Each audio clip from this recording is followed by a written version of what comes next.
Have you ever heard of the 3 days of darkness? What if I told you that Jesus revealed the exact date of this event to a woman during a near-death experience? In this video, you'll hear the shocking account of Rebecca Nolan, who saw what will happen to Earth, who will be protected and who won't.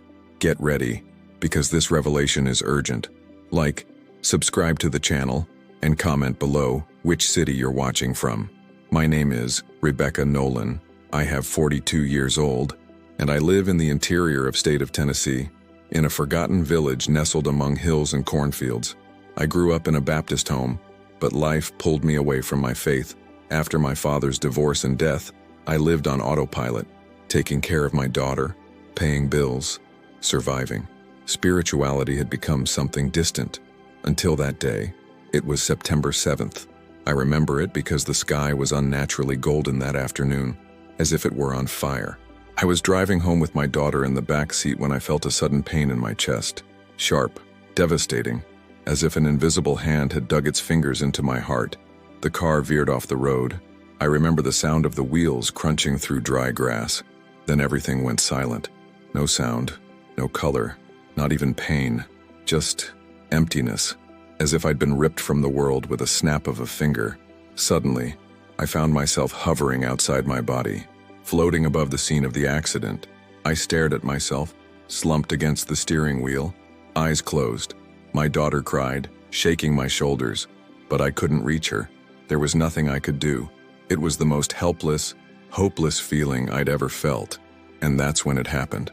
The world around me crumbled like burning paper. An aspiril of golden light pulled me violently. I traveled through something that felt like a tunnel of living energy, with sounds that weren't sounds, like trumpets within the soul. I was overcome by a peace at once profound and terrifying, as if I were crossing a line that should never be crossed. At the end of the tunnel, there was a field that didn't belong to this world.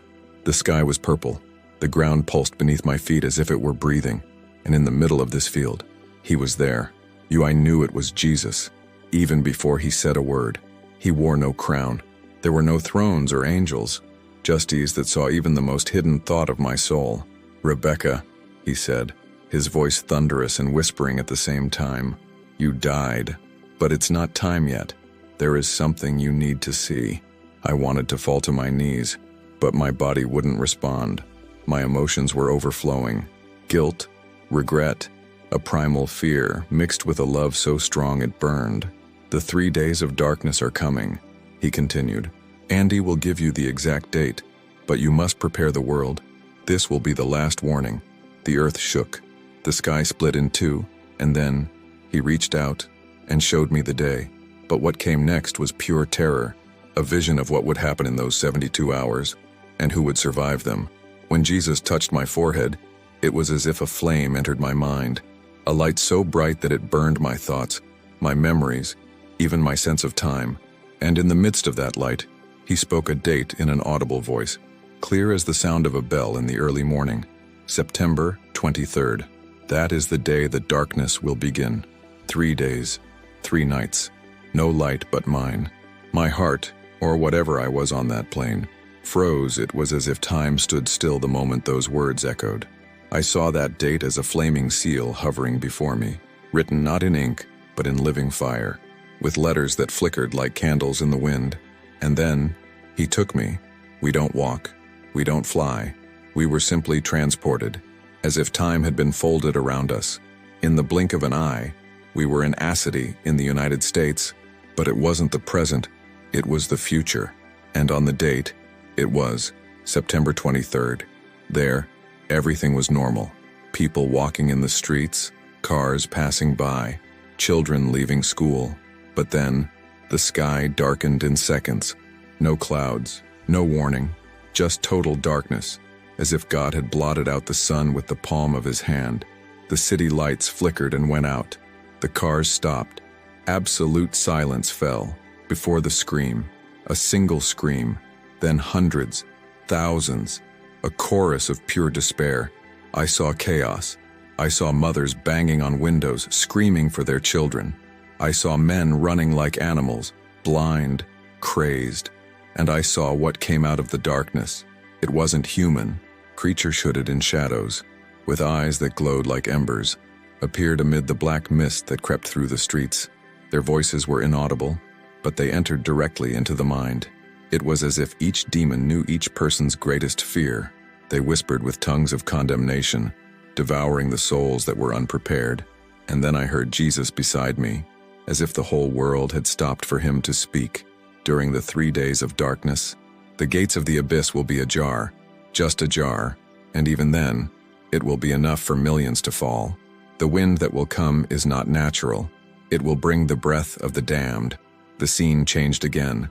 We protected houses, covered windows, small candles burning, people kneeling, holding Bibles, weeping in prayer.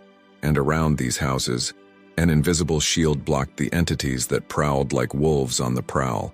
And then Jesus pointed to me. "You should say this. Cover your windows, turn off the lights, stock up on food and water. Don't go out, don't open the door, don't talk to anyone, or even look like anyone you know, because they will imitate voices, even those of loved ones." A wind began to blow around me, even in that spiritual world. I knew in that instant that time was running out. The date was set. "Tell them, Rebecca," he spoke. "Tell the world. The date is set, and nothing will stop it." After the date was revealed, September 23rd, and from the vision of the world plunged into darkness, Jesus led me to what appeared to be a library floating in the middle of space. It wasn't on any ground. Each shelf rotated gently like planets in orbit, and all the books there were alive. They breathed, they pulsed. Some cried, others shone. He reached out his hand and a single book came floating toward us, covered in streams of golden light. This is the book that was sealed, what men did not know, what the powerful concealed. It was the book of Enoch. Upon touching it, the chains broke as if they had waited millennia for that moment. Upon opening its pages, I saw not words, but visions. They projected themselves like living holograms, and what I saw left me paralyzed. The sky opened, and I saw the fall of the rebel angels. They did not fall like shooting stars, but like comets of darkness, setting the space around them ablaze. I saw their names, forgotten, hidden names, and I saw Lucifer himself, separated, banished in fury. They did not scream. They promised revenge, with a cold, meticulous hatred, and then were chained in dark regions beneath the earth. Jesus pointed to the text and said, they would be released for a short time during the 3 days of darkness. A chill ran down my spiritual spine. I then saw the chains breaking one by one. I heard the howls of hell crawling to the surface, not as smoke, but Acevale intelligences that infiltrated systems, homes, even churches. And I heard Jesus say, Rebecca, what many call aliens, are they? They are disguises. They are deceptions. The greatest lie Satan ever told was convincing the world he doesn't exist. The visions intensified. I saw underground laboratories being opened from within. I saw portals being activated by governments. I saw men in suits shaking hands with creatures that were not of this world. And Jesus said something that still echoes in my soul. Governments know, they always have, but they can no longer control what they have liberated. Then the scene changed again. We were faced with a Missa Celestial, with 2 calendars on it. One was the common calendar, the Gregorian, known dates, holidays, birthdays. The other was Vivo, made of light and constellations. Each month shone like dancing constellations, and around him, the angels who guarded time watched in silence. Jesus pointed to the second calendar. Here is the truth, God's true timing. Men have changed times and seasons, but heaven remains unchanged. And then, like a symphony that fits into the last chord, the date shone, September 23rd. It wasn't just the beginning of the 3 days of darkness. It was also the true Passover. Not the one scheduled in April Maun, but the one hidden among the trumpets of September. And it was at that moment that I understood the dimension of what was being entrusted to me. A final call to alert Earth about a date that will change everything. When the date flashed before me, September 23rd, I felt like invisible force tore me apart inside, not of pain, but of revelation. Jesus looked into my eyes, and in that instant, heavenly trumpet sounded. It was not an ordinary sound. It wasn't music. It wasn't an alarm. Era called. The The note was so powerful that it seemed to vibrate the very depths of existence. It was as if the universe itself had stopped to listen. And then Jesus spoke, with the same authority that separated light from darkness. It's the first touch. The trumpets are sounding. They will announce those who will be taken and those who will be left. The scene around us changed once more. We were on Earth, but not Earth as we know it. It was the world in September, just before darkness fell. People wandering around distractedly, some stuck on their phones, others laughing in cafes. Nobody knew that time had run out. And then the sound of the second trumpet echoed, and only a few listened. These people stopped where they were. They looked up at the sky. Some fell to their knees. Others began to cry. It was as if something inside them had awakened, as if the souls that were still connected to the light of God were marked at that moment. These are mine. They will hear me even in the midst of chaos, said Jesus. They will recognize my call in the darkness. The third trumpet sounded, and the spiritual world tore like a veil, revealing what was hidden behind everyday life. I saw creatures hidden in the shadows of the houses. I saw demonic presences hovering over governments, schools, and even churches. Many churches were completely erased, with pulpits shrouded in dense darkness. Jesus took me to one of these churches, and I saw something that shocked me. Pastors preaching comfort as the trumpets of judgment sounded in the heavens. They speak of blessings, but hide repentance, and so many will not hear the last trumpet, he said with pain in his eyes. And then the fourth trumpet sounded. The sky split, literally, as if the firmament were a giant mirror that cracked, and between the cracks, the glory of another kingdom arose, and with it, gigantic angels began to descend to earth, carrying seals and swords. It wasn't the rapture yet. It was the score too just.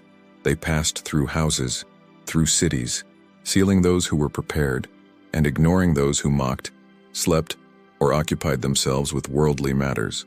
I saw people crying as they received the seal.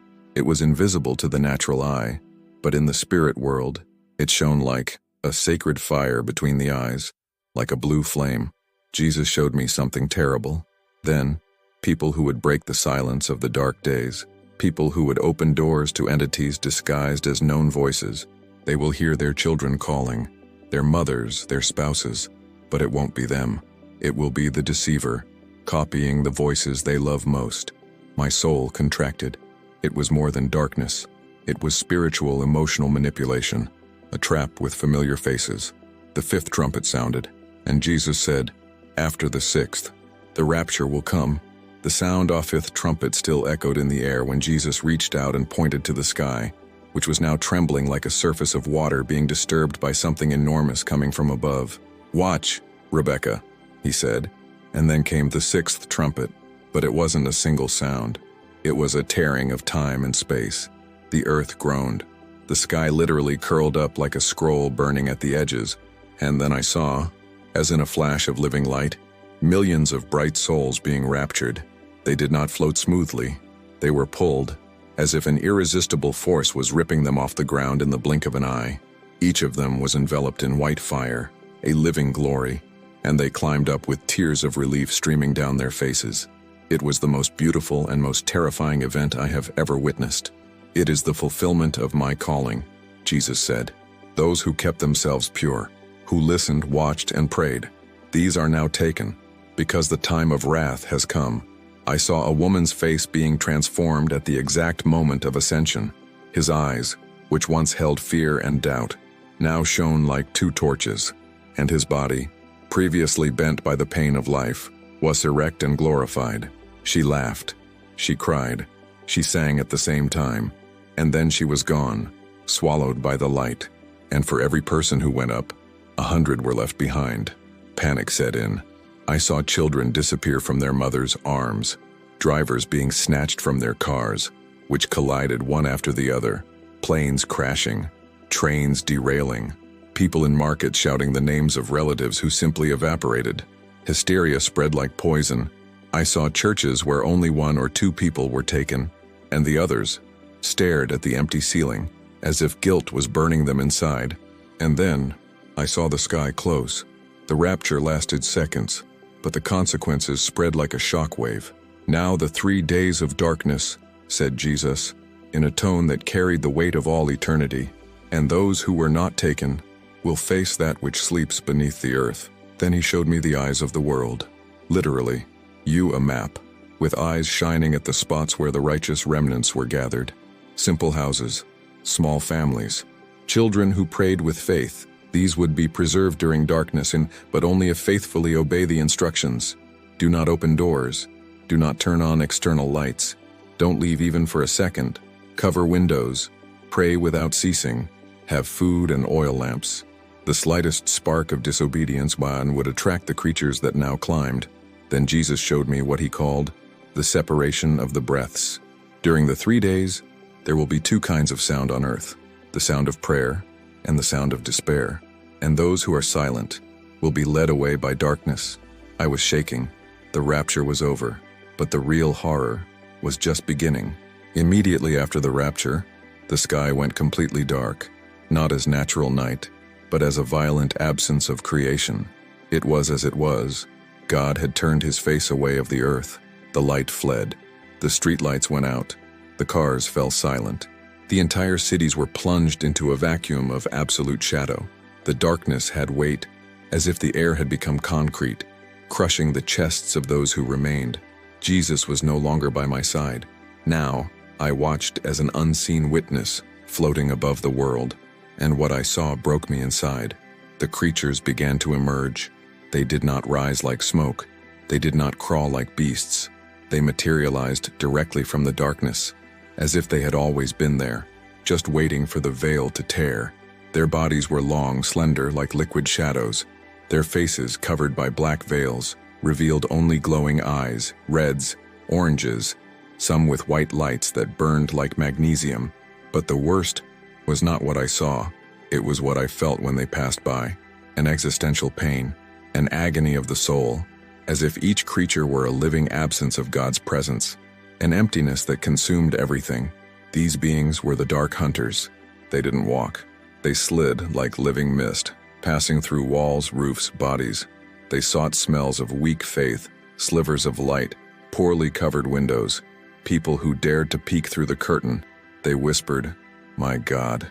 They used human voices. I heard one of them perfectly imitate a child's voice. "Mommy, it's me.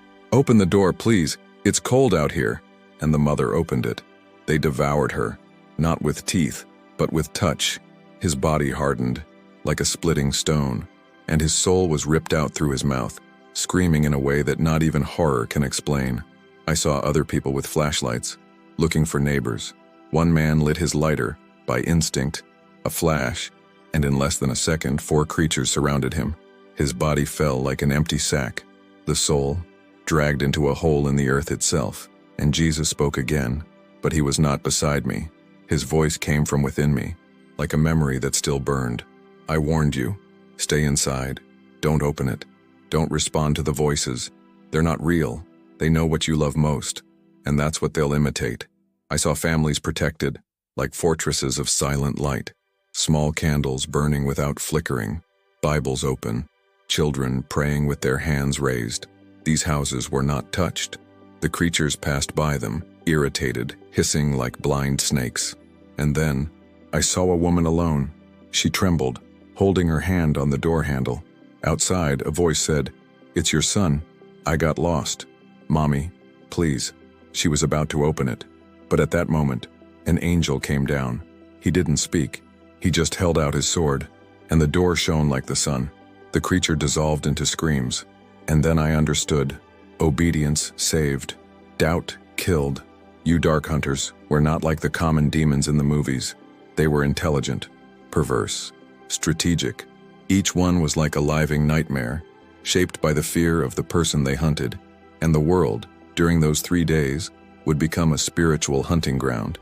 At the height of darkness, when the earth already seemed completely given over to what crawled in the shadows, time stood still. Literally, everything froze. The sound ceased. The screams, the pleas, even the dark seekers themselves, remained motionless. And it was in this absolute silence that he appeared. A flash of light flashed across the sky like an eternal lightning bolt, and then the air was filled with something indescribable. Presence, authority, sovereignty. It was Archangel Raphael. but not like the soft images I had seen in paintings or children's books. He was immense, imposing. His face could not be defined by form, but by light, living light, light with consciousness, and in his right hand, a flaming golden scale. On the left, a scroll sealed with 7 black seals. He landed on a spiritual hill that rose above the earth, as if reality had bent just so he could have a place to stand. And then he spoke, not with a voice, but with the sound of galaxies spinning. Time has bent. The line has been drawn. Now the separation begins. Raphael then opened the parchment, and with each broken seal, an invisible line was drawn between men. Those who had true faith shone. The lukewarm ones went out, and the wicked began to be marked with a darkness that flowed from their eyes like smoke. I saw him pass between houses. In one, a woman prayed silently, with her hands on her children's heads. The scales weighed her words and shone. She was marked with glory. In another house, I saw a man hiding with supplies, but mocking in his thoughts. The scales weighed, and he was marked for judgment. Ere the threshold, that moment when there was no more time to change sides. What was dirty would stay dirty. What was clean would be sealed. Jesus spoke to me again through the Spirit. Raphael is my separator. Wherever he steps, the truth is exposed. And then, I saw angels descending by the thousands, each holding small vials of light. They delivered these vials to the sealed houses, saying, "The light that will sustain you until the 3rd day." And when the jars were opened, a deep blue glow filled the homes, preventing the darkness from even touching the doors. But then came the pain. I saw people who they begged for mercy, but too late. People who had heard the warning but laughed. People who said, "This is just a conspiracy theory." People who were in churches, but never really knew Jesus. And Raphael, without hate, without hesitation, passed right by them. "Now begins the weeping and gnashing of teeth," he said. "Judgment is no longer future, it is present." The earth was being divided, as wheat and tares, not by religion, not by status, not by works, but for something much more intimate, the real state of the heart. And the world, covered in the densest darkness, now pulsed in 2 rhythms, the whisper of the faithful remnant, who held the light with their eyes closed, praying as if each word were their last, and the cry of the forgotten, who now understood, but too late. As Archangel Raphael sealed the last of the chosen, the physical world began to contort as if in pain. It was not a simple spiritual crisis. It was as it was creation itself was groaning, reacting to the presence of that which should never have returned to the surface. And then Jesus took me to see something no human eye should ever see. The book of the hidden. He hovered before me, made of skins and light. Yes, skins. They were layers of translucent skins stitched together with vivid golden threads, as if each page were made of story of a soul. Every word written in it burned with a dark glow, because this was not the book of life. It was the record of everyone who chose darkness. And as you turned the pages, I saw the names, millions of names, many well-known, others who had already died. But what froze me inside was seeing names not yet written, but about to be inscribed. "They still have a chance, but the window is closing," said the voice of the Lord. It was then that the cry of the earth it started. Literally, mountains moved as if breathing. The ground shook. Oceans roared. It was as if the planet was reacting to the presence of the released entities. I'm not just talking about the dark hunters. I'm talking about something bigger. Jesus showed me what he called the gates of the deep.